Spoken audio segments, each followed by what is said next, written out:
ეს გახლავთ ვასილ მაღლაფერიძე, ბატონი გოგი ლოლაძე, ცოტნე გამსახურდია და მე.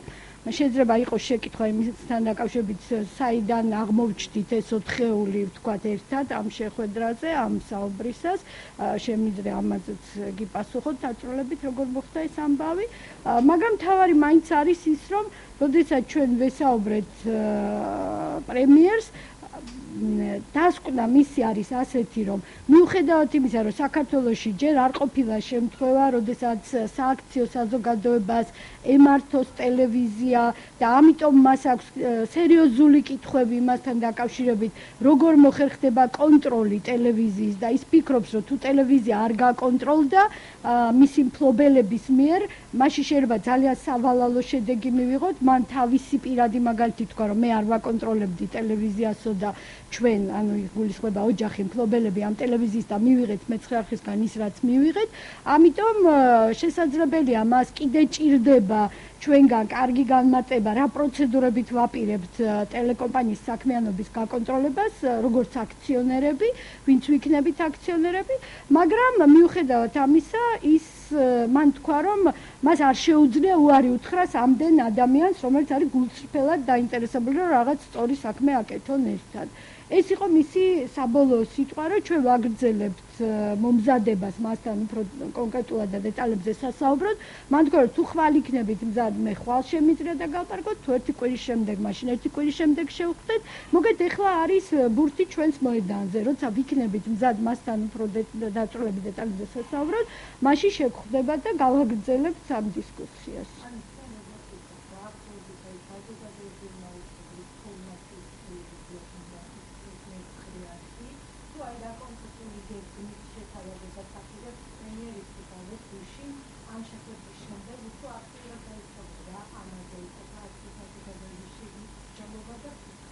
მოდი ვთქვათ, რომ პირველ რიგში ვიტყვი, რომ არავითარ შემთხვევაში საქმე ის არის, რომ სააქციო საზოგადოება ჯერ არ დაფუძნებულა, ჯერ ეს ყველაფერი არის მოსამზადებელი სამუშაო და ვერც ვერაფერს ვერ დავაფუძნებდით, იმიტომ რომ პრინციპულად არ ვიცოდით პრემიერის და მისი ოჯახის განწყობა, არიან თუ არა ისინი მზად, რომ ამ ტიპის სააქციო საზოგადოებას მიყიდონ ტელევიზია. როგორც გუშინ ჩვენ მივხვდით, პრინციპული თანხმობა ამასთან დაკავშირებით იქნება იმის შემდეგ, რაც ჩვენ უფრო ზუსტად ვეტყვით პრემიერს მისგან და მისი ოჯახისგან რა გვჭირდება. აი ახლა ეს არის ყველაზე მთავარი, რომ მან იკითხა, რომ მითხარით რა გჭირდებათ ჩვენგან და ჩვენ უნდა კონკრეტულად დავუსაბუთოთ რა გვჭირდება და რისთვის და ჩვენ გუშინვე უკვე ვისაუბრეთ ძალიან მოკლედ ამ ტელევიზიის კონცეფციაზე.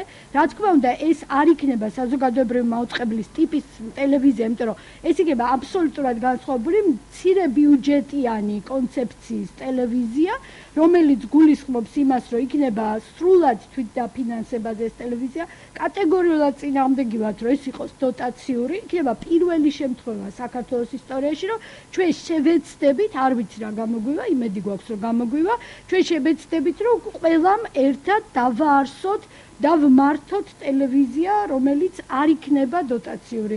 საიდანაც, რომელშიც გვერდიდან, ასე ვთქვათ, ფული არ შემოვა, შესაბამისად ამ გვერდითა ფულს არ შემოყვება გვერდითა ინტერესები.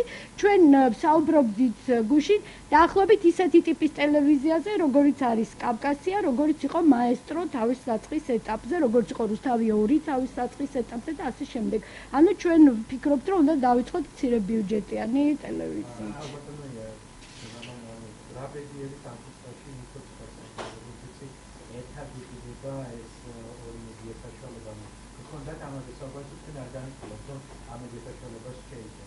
არა, საქმე ის არის, რომ როცა ვაპარაკობთ თვით დაფინანსებულ ტელევიზიაზე, თქვენ გესმით, რომ ეს უნდა იყოს ძალიან მცირე ბიუჯეტიანი ტელევიზია, რომელსაც ექნება მინიმალური ხარჯი და რომელშიც ვერც ხელფასები ვერ იქნება ისეთი, როგორც არის დღეს სხვა ტელევიზიებში და მით უმეტეს ეს ვერ გაფართოვდება თავიდან კარგ ხნის განმავლობაში, ძალიან მწირი რესურსით უნდა იარსებოს.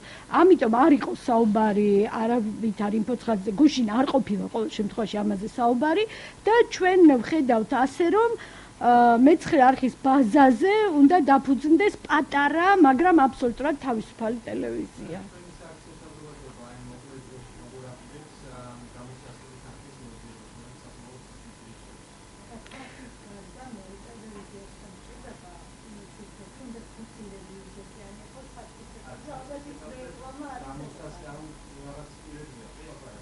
არ არის. არავითარ კვირებზე არ არის 7 მილიონზე საუბარი, საერთოდ არაფერზე არ ყოფილა ჯერ საუბარი თანხას რაც შეეხება. ოღონდ ერთი იყო ძალიან კარგი და დამაიმედებელი შეკითხვა დასვა პრემიერმა, რომ თქვენ მე მითხარით ჩამომიწერეთ რა გჭირდებათ ჩვენგან. მე ეს უკვე ვთქვი, ხო? რა გჭირდებათ ჩვენგან ნიშნავს იმას, რომ ჩვენ არ ვიქნებით ვალდებული, რომ რა კი გვინდა მეცხრე არხის ბაზაზე ტელევიზიის დაფუძნება, ჩვენ ვიყოთ ვალდებული, რომ ყველაფერი ვიყიდოთ, რაც მეცხრე არხს გააჩნია. ერთი მეცხრე არხი, როგორც ტელევიზია, ფუნქციონირებდა იმ ქონებით, რომელიც რამდენიმე სხვადასხვა ორგანიზაციის საკუთრებაა, რამდენადაც მე მესმის. ამიტომ სწორედ კითხვა იყო ძალიან დამაიმედებელი ჩვენთვის, რომ თქვენ მითხარით, გითხარით, რა გჭირდებათ ჩვენგან და ჩვენ ეხლა უნდა ჩამოვწეროთ, კარგად უნდა გავიაზროთ, რა გჭირდება და მერე ვისაუბროთ რა ღირს. არც ფასის მესამედზე ლაპარაკი არ ყოფილა, არც რაიმე თანხა არ დასახელებულა და არც ინფო9-ზე ლაპარაკი არ ყოფილა პირდაპირ გეუბნებით. ბოდიშ ვიხდი, თავარი შემოსავალი ამ ტელევიზიის იქნება თავდაპირველად აქციები, რომელიც გაიყიდება და რომლის შეძენა შეუძლია თითოეულ ჩვენგანს და აქციები გამოიცემა იმ რაოდენობით, რაოდენობაც საჭირო იქნება იმ ყველაფრის შესაძენად, რაც დაგჭირდება ტელევიზიის ასამოქმედებლად და ნაწილი კიდევ იმისთვის, რომ ეგრეთ წოდებული სტარტაპი განვახორციელოთ წარმატებით. ანუ დაახლოებით პირველი 6 თვის ფუნქციონირების თანხა, მთელი დანარჩენი თანხა იქნება აბსოლუტურად თავიდან ბოლომდე დამოკიდებული რეკლამაზე, რომელსაც ეს ტელევიზია მოიზიდავს და მე იმედი მაქვს, რომ შესაძლებელია იყოს პროგრამული დაფინანსებაც, არ მგონია, რომ კანონთან ეს წინააღმდეგობაში მოდიოდეს. ანუ საერთაშორისო დონორები იცით თქვენ, რომ მაგალითად ტელეკომპანია კავკასიაში რამდენიმე პროექტი ყოველთვის ხორციელდება საერთაშორისო დონორების მხარდაჭერით და შესაძლებელია ამ ტელევიზიაშიც ესეთი პროექტები განხორციელდეს.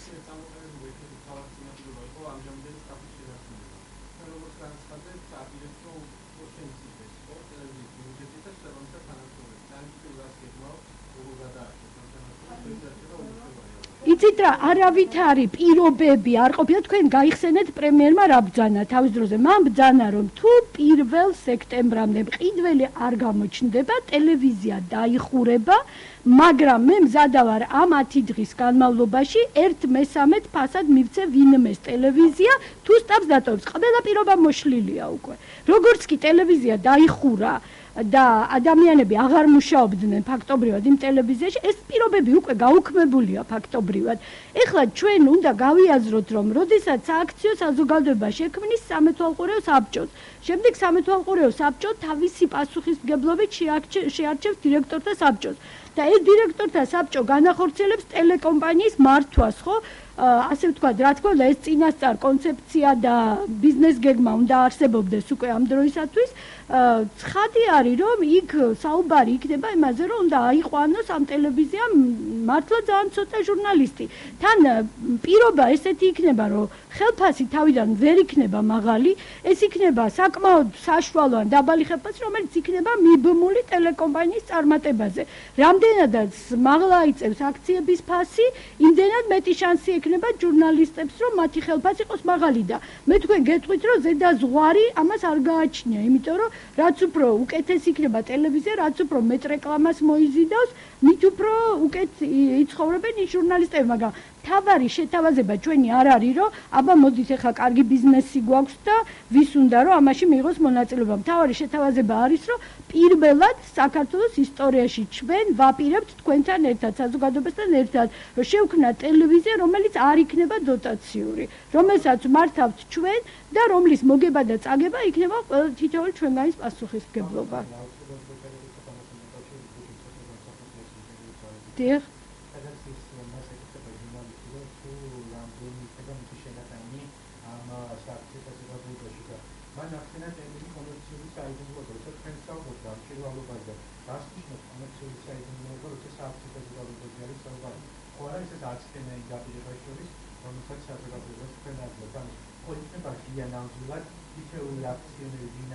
Absolutურად.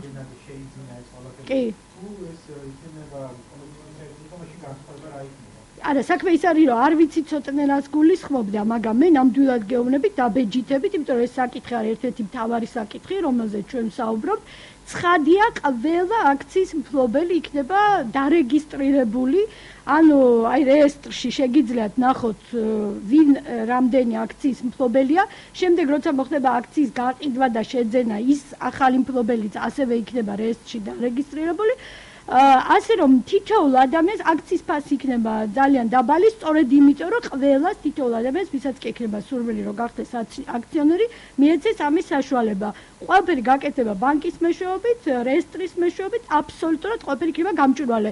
შესაძლებელია ცოტნეს ამ წუთას არ უნდა დაასახელოს, რამდენი აქციის ყიდვას აპირებს და ეს ჯერ არავინ არ იცის, იმიტომ რომ ძალიან ბევრ რამეზე იქნება დამოკიდებული, როგორი განწყობა იქნება საზოგადოებაში იმ პერიოდისთვის, როცა უკვე თითოეული ჩვენგანი შევძლებთ, რომ აქცია შევისყიდოთ.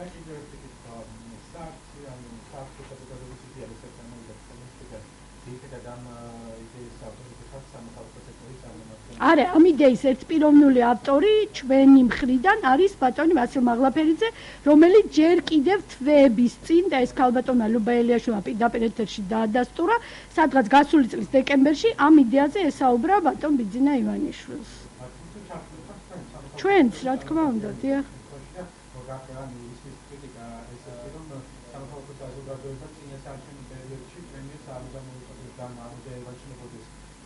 შეძენაზე ესეთი და მეორე არ გახდებოდეს მისი მოწენა პირადი ქონების გაყიდვასთან დაკავშირებით და სახელმწიფოში სხვა ბევრი პრობლემა არის. საქართველოს და ამ პრობლემებზე უნდა იყოს ორიენტირებული სამოქალაქო სექტორი და არა პირად გაყიდვაზე მისი პირადი ქონების შეძენა. ლევან, ეხლა ორი აზრი არ არსებობს იმასთან დაკავშირებით, ვინც ესეთ არგუმენტებს საჯაროდ ახმოვანებს, ეს არის ის ადამიანები და არის ჯგუფი ესეთი ადამიანების, ვისთვისაც არ არის საინტერესო და ცოტა საშიშიც არის ეს იდეა, რომ ქვეყანაში იყოს ტელევიზია, რომელიც არ გაკონტროლდება პოლიტიკური ჯგუფების მიერ.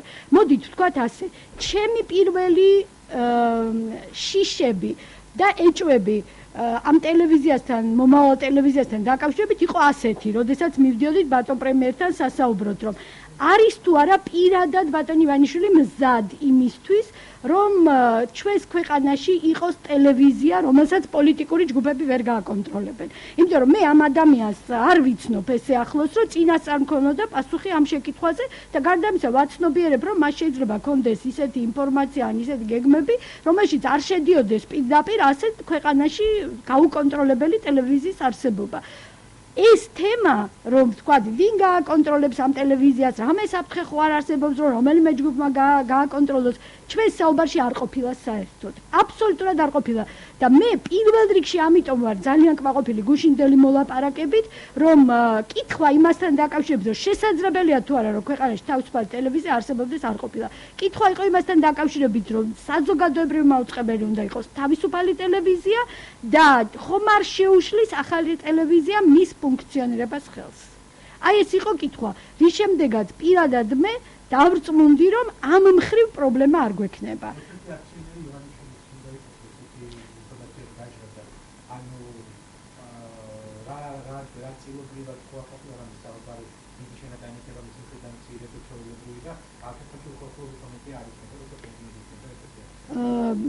ესე იგი, მოდით ესე ვთქვათ, რომ პირველ რიგში დაცვა სააქციო საზოგადოების იმისგან, რომ ვინმე იყოს ინტერესების გამტარებელი აქ, არის ეხება არა მხოლოდ რომელიმე ერთ ადამიანს, არამედ ეხება ყველას აბსოლუტურად და დაცვა იქნება ის, რომ აქციების ყიდვა ერთი პირის ფიზიკური ან იურიდიული პირის მიერ იქნება შეზღუდული. ეს ეხება პრემიერსაც და ეხება ნებისმიერ სხვა ადამიანს თითოეულ ჩვენგანს. ეს ერთი, მეორეც, ეს ტელევიზია იყო მთლიანად მისი და ადამიანმა დახურა და თქვა, რომ აღარ მინდა. ეხლა მოლოდინი იმისი, რომ ეს ეხლა გვერდიდან ჩვენ გაგვაკონტროლებს და ეს არ მოხდება და დაცულია კანონით, რომ ეს ესე ვერ მოხდება. ეს არის მნიშვნელოვანი. რაც შეეხება იმას, რომ მან თქვა, რომ მეც ერთ-ერთი აქციონერი ვიქნები, ეს საუბარი იყო იმის შემდეგ, როდესაც მან დააზუსტა, რომ ჩვენ მაგალითად ვიქნებოდით თუ არა თანახმა, რომ ეს ტელევიზია არ გვეყიდა, არამედ რაღაც სხვა პირობებით, რომ მიგვეღო მისგან. ჩვენ უთხარით უარი, ჩვენ უთხარით რომ ჩვენ ამ ტელევიზიას არ ვიჩუქებთ არავითარ შემთხვევაში და არც გვინდა განვადებით თქვა მრავალწლიანი როგორც ის ამბობდა განვადებით კი არა თუ ფულს დავდებთ და 30 წელი არ მოვიკითხავ მის ამბავს და ასე შემდეგ და მაშინ თქვა როდესაც ჩვენ ვთქვით რომ არა ეს პირობები არ გვინდა უნდა ვიყიდოთ აუცილებლად მაშინ მე თქვა რომ მე არ შემიძლია რომ უარი უთხრა ამდენ ადამიანს რომელიც არის მზად რომ ცადოს თქვა რა გამოვა ამ საქმიდან და ჩემს მხარდაჭერას მიუხედავად ჩემი ეჭვებისა დავადასტურებ იმით რომ ერთ-ერთი აქციონერი მეც ვიქნები ეს იყო მისი მხრიდან უბრალოდ მხარდაჭერის ჟესტი მეტი არაფერი აბსოლუტურად იმ კონტექსტშიც იყო და ყველანაირად ასე არის რომ მის მიერ სურვილი რომ იყიდოს თქვათ რაღაც ნაწილი ამ აქციების არ ვიცი სიმბოლურად ნიშნავდა მხოლოდ იმას რომ მიუხედავად იმისა რომ არ არის დარწმუნებული ამ საქმის წარმატებაში მზად არის საზოგადოებას მხარი დაუჭიროს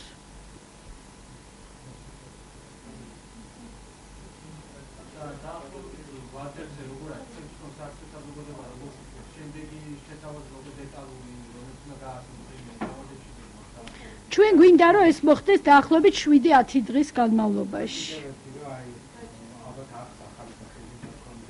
არ ვიცით. არა. არა, ეს არის ძალიან საინტერესო შეკითხვა, რომელზეც ახლა მე პასუხი არ მაქვს, იმიტომ რომ ესეც შედის იმ მეორე დისკუსიის თემებს შორის, რომ ეს იქნება ხო ეს მასზე არის დამოკიდებული თუ იგი ამბობს რომ მე მინდა რომ მეცხრე არხი მოვიშორო და საერთოდ ჩემთან აღარ იყოს იდენტიფიცირებული არანაირად, მაშინ შეიძლება მისთვის იყოს საინტერესო რომ სხვა რაღაცებთან ერთად ჩვენ ესეც შევიძინოთ ბრენდი მეცხრე არხი, მაგრამ შეიძლება მისთვის იყოს სულ ერთი, არ ვიცი, ამაზე არ გვისაუბრია. ვინ თქვა? უკაცრავ? ხო, არ ვიცი, ვერ გეტყვით.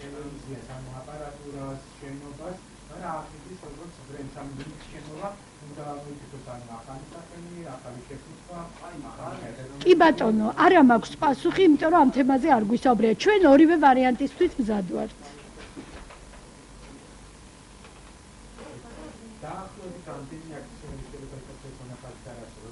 ათი ათასობით.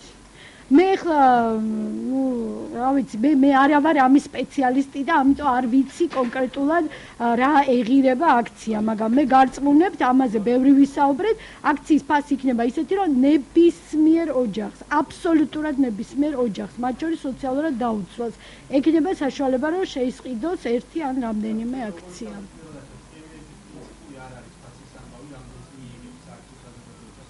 აბსოლუტურად არა, მაგრამ ჩვენთვის არის ეს პრინციპული.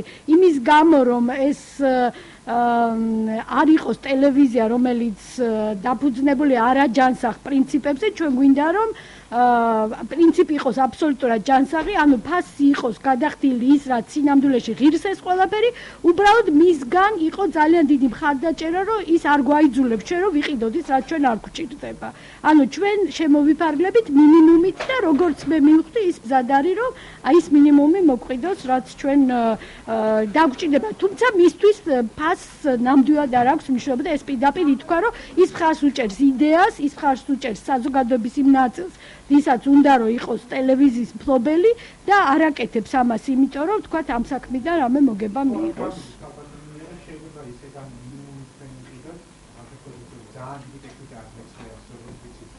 შეიძლება კიდევ მეორე ტელევიზიის ჩამოყალიბება იყოს მისგან და უფრო სხვა დაინტერესებული კერძო ინვესტორის მხრიდან ანუ სხვა აპარატურა შეიძლება თორსა თქვენ არ შეიძლება ან სხვა ნაწილი შეიძლება შენობის ან რაღაც მსგავსი ან როგორც ძალიან დიდი აპარატურის ბაზა მაგ რა გითხრათ ხა ეს მისი მფლობელების გადასაწყვეტია მე პასუხი არ მაქვს მე ვიცი მხოლოდ ის რომ ადამიანმა თქვა მითხარით რა გჭირდებათ და ჩვენ ვემზადებით იმისთვის რომ უკვე კონკრეტულად უთხრათ რა გჭირდება ჩვენი ხედვების შესაბამისად ეს საკითხები წყდება ერთ-ერთ ჯგუფში Facebook-ის, სადაც 300-ზე მეტი ადამიანი არის გაერთიანებული, ვისაც ნამდვილად აინტერესებს ამ ტელევიზიის წარმატება და პირადად უნდა მონაწილეობა ამ საქმეში.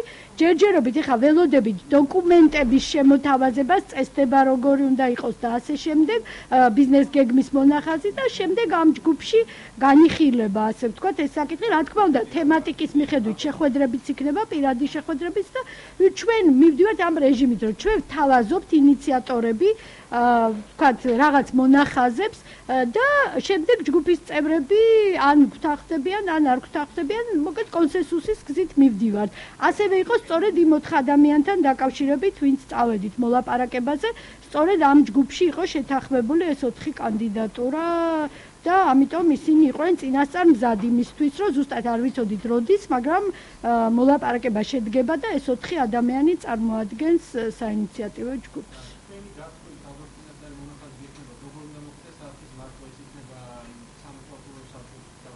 აბსოლუტურად დიახ სამეთვალყურეო საბჭო რომელიც დანიშნავს დირექტორთა საბჭოს არ იქნება ერთი დირექტორი დირექტორთა საბჭო იქნება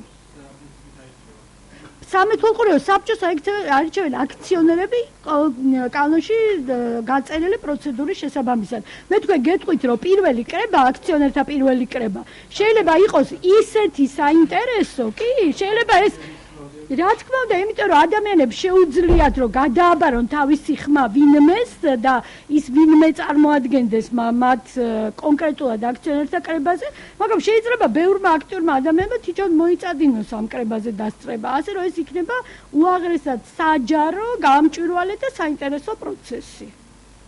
ჩვენ როცა ამაზე ვფიქრობთ უბრალოდ ველოდებით დიდი ინტერესი ჩვენ თვითონაც როგორ გავართმევთ ჩვენ როგორც საზოგადოება თავს ამ რთულ ამოცანას, მაგრამ შანსი გვაქვს, გარანტია არა გვაქვს. უნდა გამოვიყენოთ ეს შანსი ისე რა რესურსიც აღმოგვაჩნდება.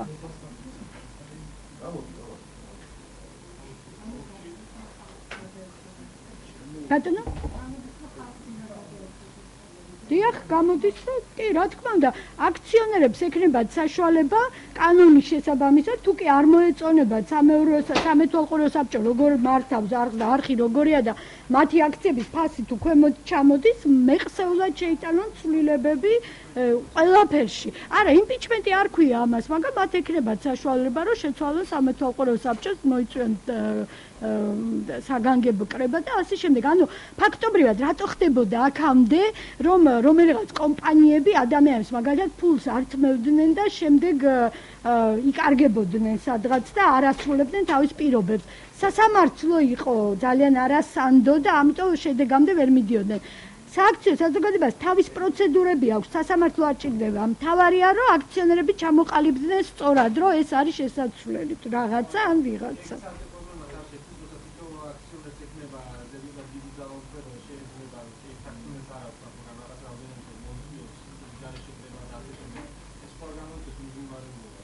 საქმე ის არის რომ სწორედ ბატონი პრემიერი ამ საფრთხეზე საუბრობდა როგორ გააკონტროლებთ მართვას ცხადია თუ კი მოიწადინა რომელიმე ძალიან ძლიერმა ჯგუფმა რომ მაინც და მაინც შეისყიდოს აქციები იმიტომ რომ აურიოს მერე ყველაფერი ხო თეორიულად ესეთი რამ შესაძლებელია მაგრამ პრაქტიკულად გამოვრიცხავ იმიტომ რომ საზოგადოება არის იმისთვის მზად რომ ეს ტელევიზია აიღოს თავის ხელში და მართოს და არა იმისთვის რომ აურიოს მაინც და მაინც ასე რომ ძირითადი ხაზი ასეთია რომ ჩვენ გვინდა რომ ერთხელ ერთად მართლა წესიერად მართლა ჯანსაღად ვაკეთოთ საქმე რომელიც ყველასთვის იქნება სასარგებლო ცხადია პრობლემები იქნება მაგრამ ჩვენც გვექნება ჩვენ ბერკეტები ანუ გულისხმობ საზოგადოების იმ ნაწილს რომელსაც არევაკი არ გვინდა არამედ დალაგება გვინდა რომ რაღაცნაირად ეს არაჩვეულებრივი იდეა და შანსი არ ჩავაშლევინოთ იმ ადამიანებს თუ კი ასეთები იქნებიან ვინც სპეციალურად ამისთვის იქნებიან მობილიზებული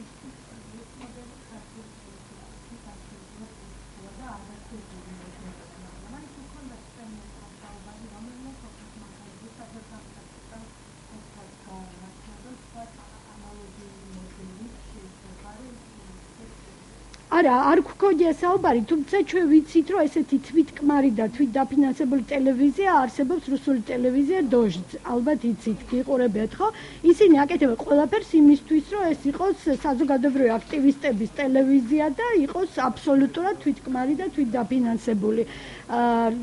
მაგრამ პრემიერთან არ გქონია ასეთი დაწვრილებით საუბარი, იმიტომ რომ მან თქვა, რომ მიუხედავად იმისა, თვითონ რამდენად რეალურად უყურებს, თქვათ, იმ პროცესს, რომელიც განვითარდება, თქვათ, რომ რამდენად შესაძლებელია, რომ მომგებიანი გახდეს ტელევიზია იმის გამო, რომ ეს არის ყველას ინტერესში და კონტროლის მექანიზმები კანონში არსებობს, ხო? მან თქვა, რომ შეგვიძლია ამაზე ბევრი დრო აღარ დავკარგოთ, იმიტომ რომ მე უარს ვერ ვეტყვი იმ ადამიანებს, რომლებსაც უნდათ, რომ ეს გააკეთო. აი ეს იყო მისი დამოკიდებულება. მადლობა თქვენ, დიდი მადლობა.